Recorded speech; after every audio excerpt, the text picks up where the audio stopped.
Irmãos, para abrirmos as Bíblias, na primeira carta do apóstolo Pedro, capítulo 4. Vamos ler a partir do versículo 12. Vou ser sucinto. 1 Pedro, capítulo 4, versículo 12 em diante, até o versículo 17. Amém?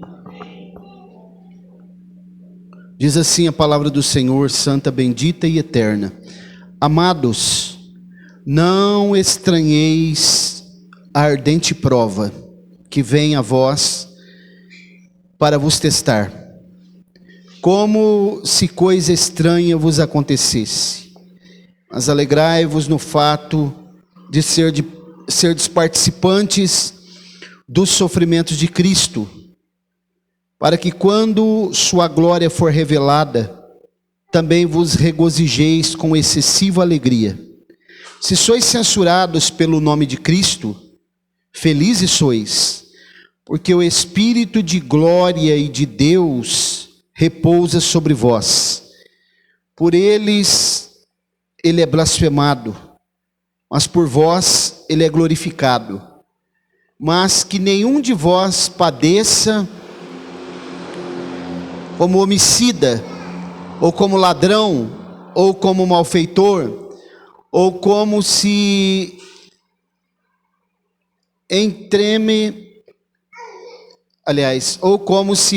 entremete em assuntos alheios. Porém, se algum homem padece como cristão, que não se envergonhe, antes glorifique a Deus nisto, porque já é chegado o tempo em que o julgamento deve começar na casa de Deus. E se primeiro começa por nós, qual será o fim daqueles que não obedecem ao Evangelho de Deus? Uma pergunta, né? Glória a Deus. Esse versículo 10 aqui, ou versículo 17, ele desconstrói toda aquela ideia, né, que nós temos, que é falado hoje, não julgueis. Esse versículo aqui desconstrói e mostra que, na verdade, isso é uma falácia, né? Porque a Bíblia diz que o julgamento começa onde? Pela casa de Deus. Quem está dizendo isso não é o pastor Mauro, né? É o apóstolo Pedro, glória a Deus, que ficou 3 anos sendo instruído aos pés do maior de todos os mestres. Mas, irmãos, o que eu quero falar com os irmãos um pouquinho aqui, para a gente refletir um pouco, é sobre questões de sofrimento. E eu pergunto para todos nós nessa noite, quem aqui quer sofrer? Quer sofrimento, Danilo? Nós não queremos, né? Ninguém de nós quer sofrimento. O sofrimento, irmãos, não é algo fácil. Como já foi até dito pelos irmãos aqui nessa noite, o próprio texto que a Andréia leu sobre Paulo, dizendo que ele padeceu muitos sofrimentos, muitas perseguições em Antioquia, em Icônio, né? Então o sofrimento é algo que nós não queremos, porque nós queremos as bênçãos de Deus. É claro que se nós fizermos uma pergunta para alguém, você quer ir à igreja hoje receber a tua bênção ou você quer receber sofrimento? O que vocês vão escolher? Eu quero a bênção. O que vocês acham? Não é? Como eu já perguntei aqui algumas outras vezes também, vou perguntar. O que os irmãos preferem? Um pregador que fala sobre sofrimento, sobre julgamento, sobre o juízo de Deus, ou um pregador que fala sobre bênçãos? Eu quero o pregador que fala sobre bênçãos. Eu quero ouvir o pregador que prega sobre bênçãos. É claro, né, irmãos? Mas isso mostra o nosso lado egoísta, o nosso lado humano. Porque quando nós olhamos para a Escritura Sagrada, nós percebemos que todos os homens e mulheres que foram piedosos e que dedicaram a sua vida a viver diante de Deus, diante do altar, renunciando às coisas aí de fora, padeceram. Tiveram uma vida de perseguição, de angústia, de luta, de privações, né? Porque a luta ela vem e as provações que nós passamos, elas são para nos aprovar diante de Deus. Toda vez que nós passamos uma provação, às vezes a Bíblia usa a terminologia tentação, mas é no sentido de ser provado, para que depois nós possamos ser aprovados. Então aqui, refletindo com os irmãos, nós podemos pensar que todo o sofrimento que se abate sobre a nossa vida tem um propósito, né? Alguma coisa nós vamos aprender, alguma lição nos trará, né? Alguma lição. Essa semana, né? Foi essa semana lá em Tupã, tem um vídeo lá pavoroso. Uma moça foi ultrapassar um ônibus pela direita, né? O ônibus passou em cima dela. Morreu, acho que no local ali, na hora, né? Nós podemos dizer que estamos surpresos de alguém ainda não ter morrido aqui nessa avenida, viu, irmãos? Provavelmente isso vai acontecer ainda. Que isso, pastor Mauro? Porque a gente está vendo aí que as pessoas estão abusando, né? E não é bom abusar no trânsito. Existem 3 coisas, tem muitas coisas, irmãos, que são perigosas. Mas tem 3 coisas que a gente tem que tomar muito cuidado. Arma de fogo, água, onde tem quantidade, volume de água muito grande, e condução. Veículo. Tem que se policiar, porque é muito perigoso. Voltando aqui para o assunto que eu estava falando, que até tira a nossa reflexão, né? A gente perde um pouco o raciocínio. O que nós entendemos no texto que acabamos de ler, primeira coisa, irmãos, é que o sofrimento faz parte da vida cristã. Querendo nós ou não, nós vamos passar por sofrimento. E a Bíblia, em vários textos, ela nos admoesta a nos preparar para o dia mau, porque uma hora ou outra ele vai chegar. Então nós observando aqui o versículo 12, mostra que esse sofrimento é inerente à vida do cristão. Olha aqui, amados, não estranheis a ardente prova que vem a vós, para vos testar. Nós estamos preparados para ser testados? O que eu estou entendendo aqui nesse versículo 12, é que o sofrimento que vem sobre a vida do cristão, ele não é extraordinário, ele é ordinário, ele é constante, faz parte da nossa vida cristã, da nossa jornada. Se eu não quero passar por sofrimentos, então eu jamais devo me aventurar a ser um cristão, porque é inerente. Nós até não sofremos quase nada quando nós comparamos a nossa vida com os cristãos do passado, aqueles que foram lançados para os leões devorar, foram mastigados por leões. Os irmãos já pensaram jogar as crianças primeiro, para os pais assistir, depois jogar os pais, para os leões mastigar? Então nós podemos dizer que nós estamos vivendo uma vida muito boa, né? Mas de vez em quando ainda vem alguma coisa que nos tira a paz. Isso não é extraordinário, isso é ordinário. Faz parte da nossa vida, faz parte da nossa caminhada, é algo comum, né? Que se repete regularmente na nossa vida, porque nós escolhemos ser cristãos, e eu já ensinei o que significa isso, né? Aquele que se parece com Cristo.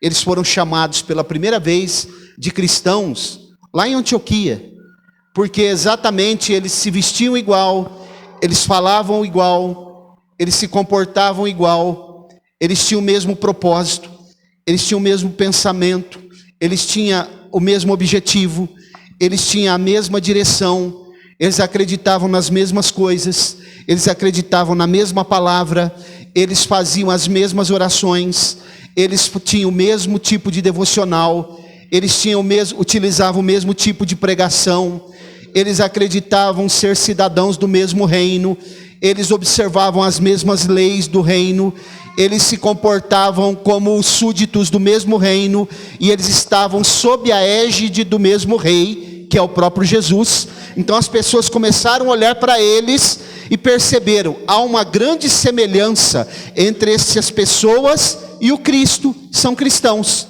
se parecem com ele. Logo, o próprio texto que nós lemos aqui diz que nós somos participantes dos sofrimentos de Cristo. Você já parou para pensar o sofrimento de Cristo? Será que o nosso é pelo menos parecido com o dele? Nós somos participantes, mas ainda está muito distante do sofrimento que ele teve. Mas nós vamos passar por sofrimento. Então, irmãos, primeira coisa, né? Eu pergunto para vocês aqui, quem é o cristão genuíno, sofre ou não? Vocês estão prontos para sofrer? Essa pergunta também é para mim, né? Quem quer sofrer? Nós não queremos, mas é necessário, porque somos participantes, somos de um povo, nós somos parte ou participamos de um reino, de um povo que um dia deixará para sempre esse lugar aqui, chamado planeta Terra. Tem até um hino da Mara Lima que diz: adeus planeta Terra, adeus. Muito em breve estaremos partindo daqui para estar numa pátria feliz que não haverá sofrimento. Enquanto estiver aqui, estamos sujeitos a muitos sofrimentos, perdas, separações, perplexidades, angústias, situações que fogem o nosso controle, porque faz parte das aflições do cristão. Outra coisa que eu percebo, sofrer, irmãos, pela causa de Cristo, deve para nós ser motivo de alegria, viu? Ai, mas eu fico muito triste, estou muito triste e abatido, mas deve ser motivo de alegria, porque estamos sofrendo pela causa de Cristo. Olha o versículo 13, como diz: mas alegrai-vos no fato de serdes participantes dos sofrimentos, das aflições de Cristo, para que, quando sua glória for revelada, também vos regozijeis com excessiva. Regozijar significa alegrar duas vezes. Depois, excessiva. O que é esse excesso? Algo muito além, muito mais. Uma alegria indescritível que nós receberemos quando ele se manifestar na sua glória, no seu poderio, na sua vinda, no seu reino. Nós teremos uma excessiva glória, uma excessiva alegria, porque fomos participantes dos sofrimentos dele. Glória a Deus. Então, irmãos, eu pergunto aqui para nós temos nos alegrado com o sofrimento que vem sobre a nossa vida, sabendo que não é debalde, não é à toa. Alguma coisa está no pano de fundo desse sofrimento. O problema, irmãos, hoje, é que o sentimento da igreja contemporânea é um sentimento muito voltado para as coisas aqui da terra.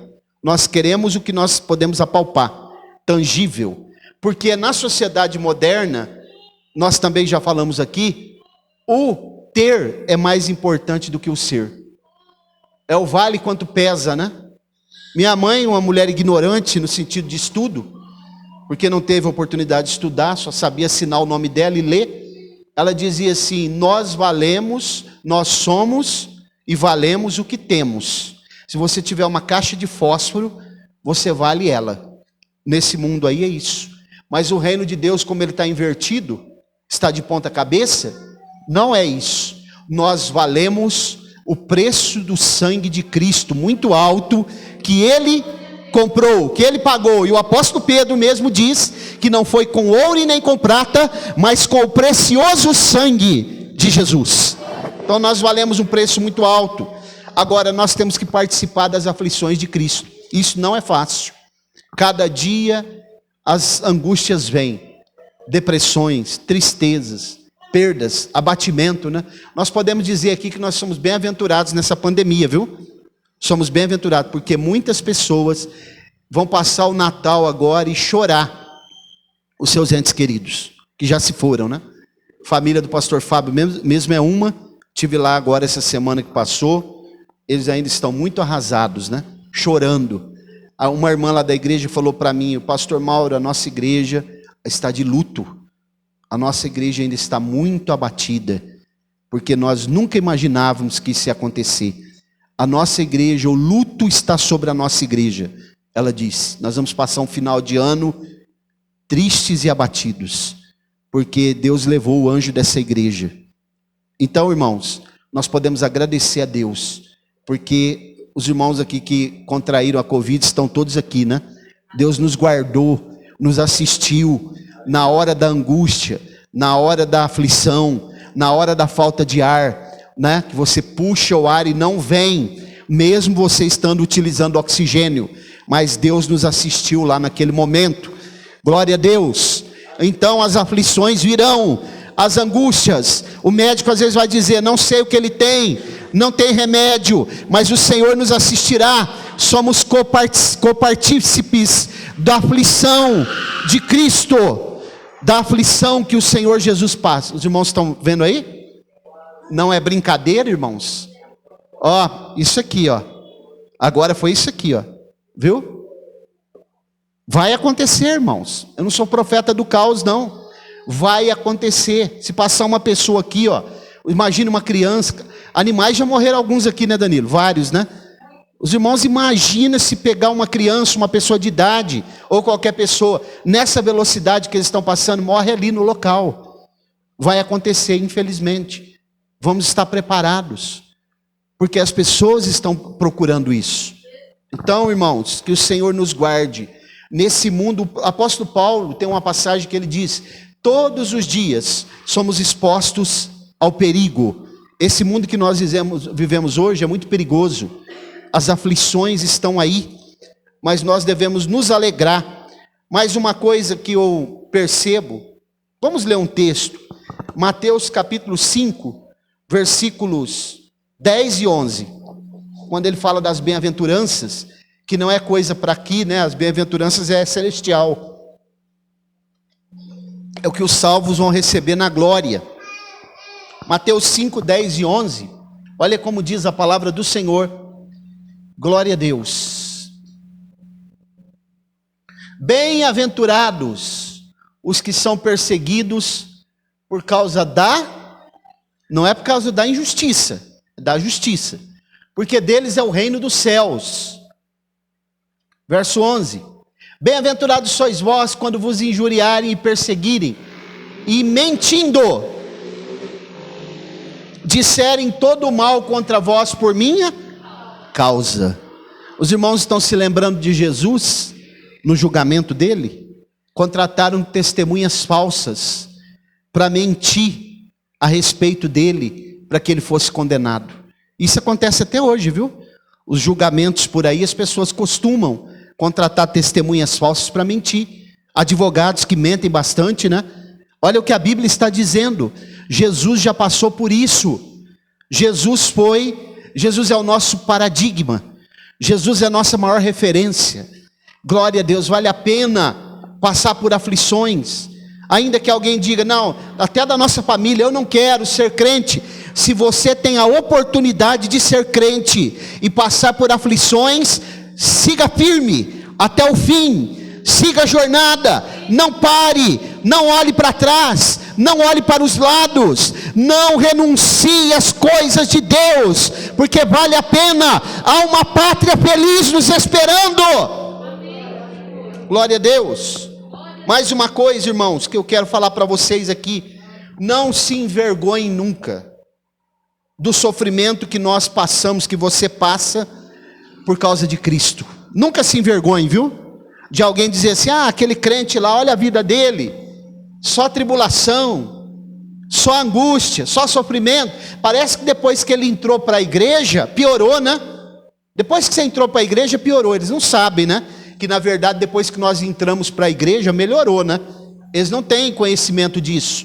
Mas nunca se envergonhe, irmãos. Olha o verso 15, do capítulo 4 de 1 Pedro.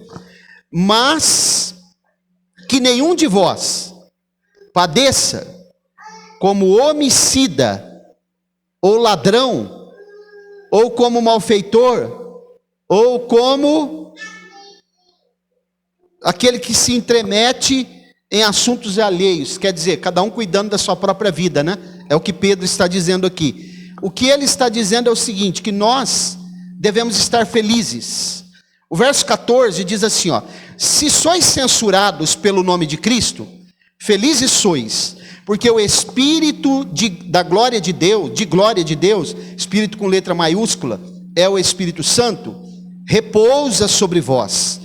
Por eles, ele é blasfemado. Por eles quem? Por aqueles que não temem ao Senhor. Mas por vós, ele é glorificado. As pessoas vão blasfemar de Cristo. As pessoas vão escarnecer do reino de Deus, das coisas de Deus. Uns dias atrás aí teve até uma polêmica, né, nas redes sociais e na TV, porque acho que filmaram a esposa, a primeira-dama, a esposa do presidente Bolsonaro, falando em línguas estranhas. E aí deu maior auê, né?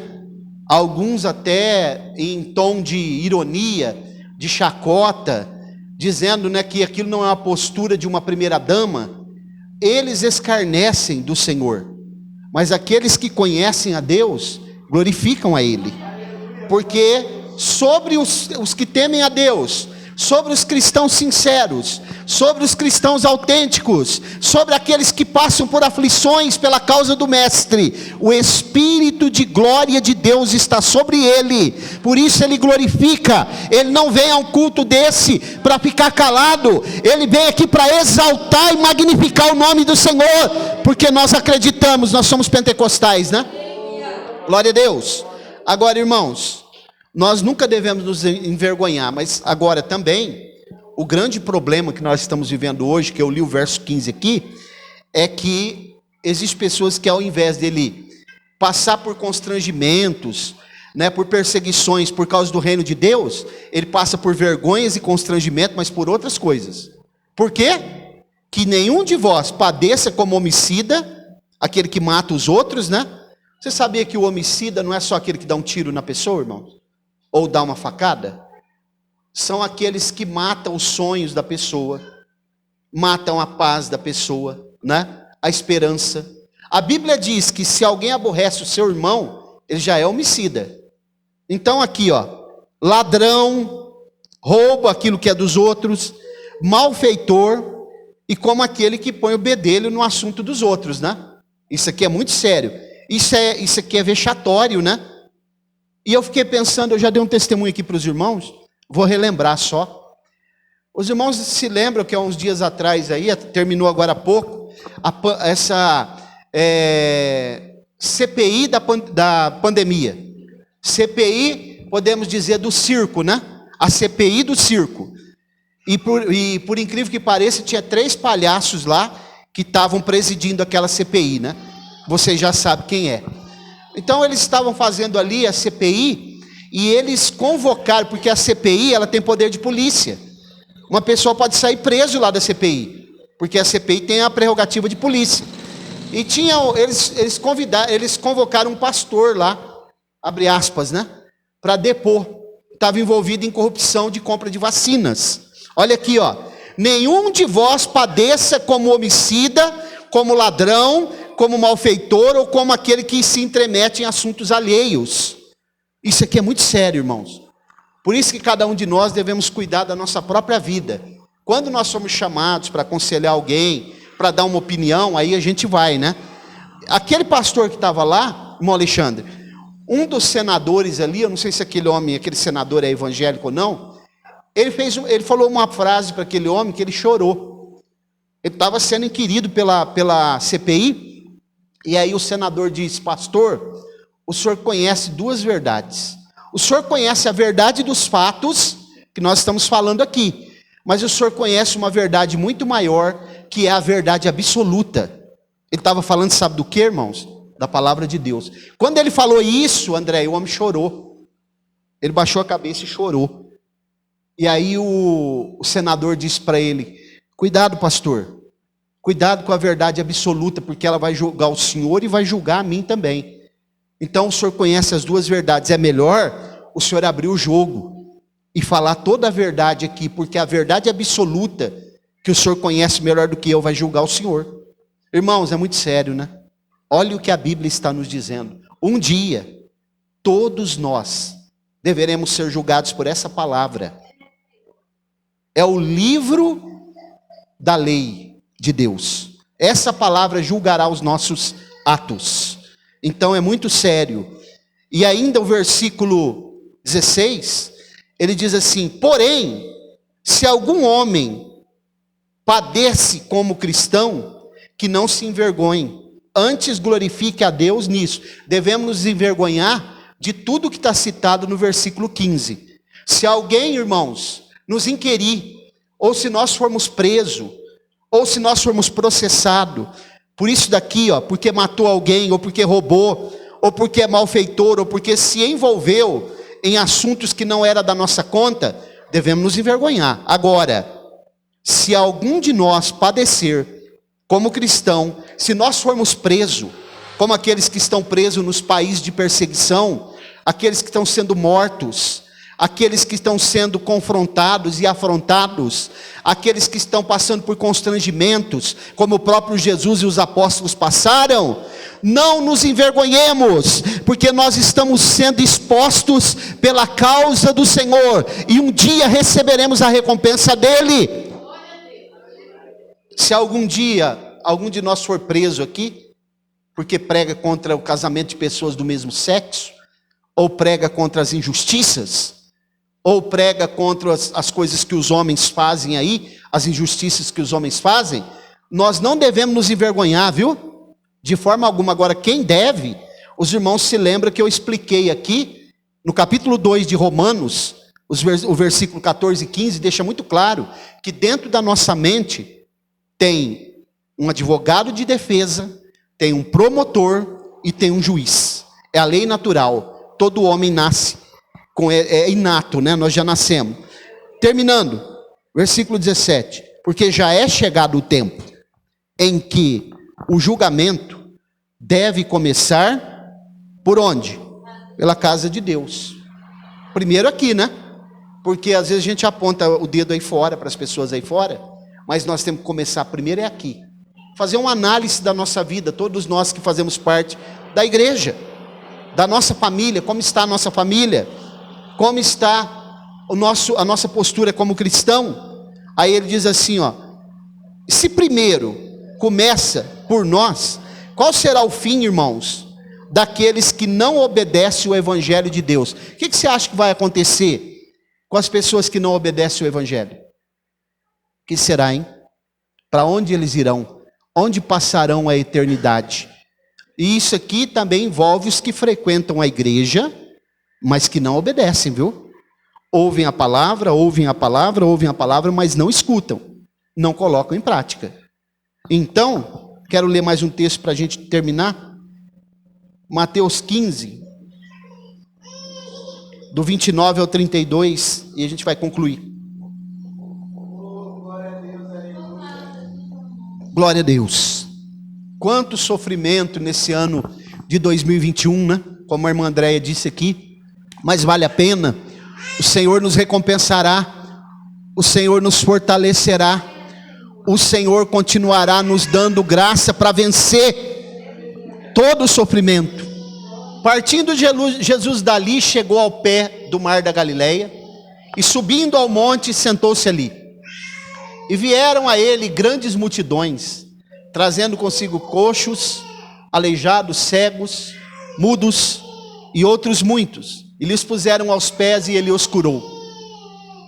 De modo que a multidão se admirou vendo mudos a falar, aleijados a ficar sãos, coxos a andar, cegos a ver e glorificar ao Deus de Israel.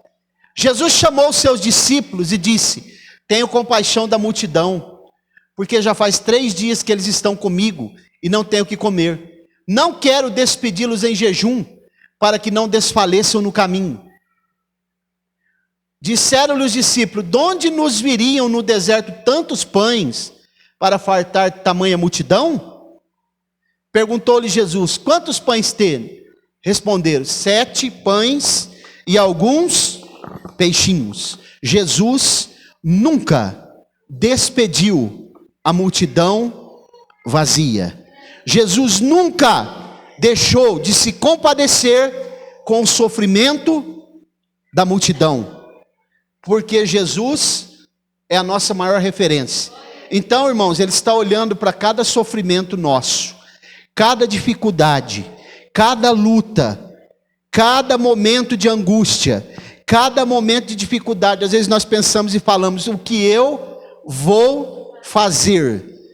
Que vida difícil, que vida dificultosa. Mas a gente precisa olhar que tem pessoas que estão muito piores do que nós. E se nós formos fiéis, e se nós passarmos aflições, passarmos dificuldades, angústias, pela causa dele, Ele não nos despedirá vazios. Você pode dizer amém? Quem tem ouvidos para ouvir, ouça. Vamos guardar essa palavra no nosso coração. Vamos orar.